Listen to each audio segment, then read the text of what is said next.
alipoketishwa mkono wa kuume wa Mungu,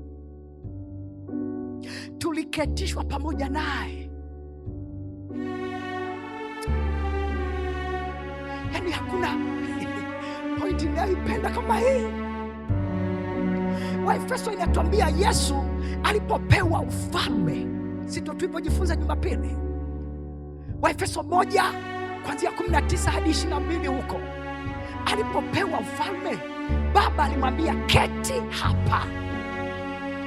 Zaburi 110 mstari wa kwanza inasema keti hapa mpaka nitakapowaweka adui zangu chini ya miguu yako.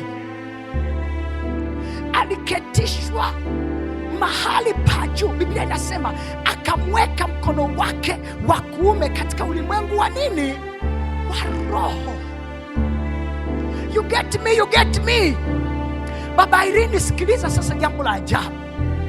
Sura ya 2 mstari wa 6, Biblia inaonyesha kwamba baada ya sisi kuokoka, yani mtu anapookoka katika ulimwengu wa roho, anafufuliwa pamoja na nani? Na Kristo Yesu, na kuketishwa pamoja naye katika ulimwengu wa nini? Oh my God.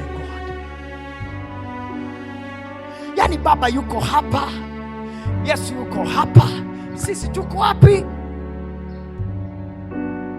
Na ni wapi? Efeso 1 ilisema ni wapi? Juu sana, juu ya kila mamlaka, juu ya kila nguvu, juu ya kila nini? Usultani na kila jina. Ndipo ambapo muumini ameketishwa.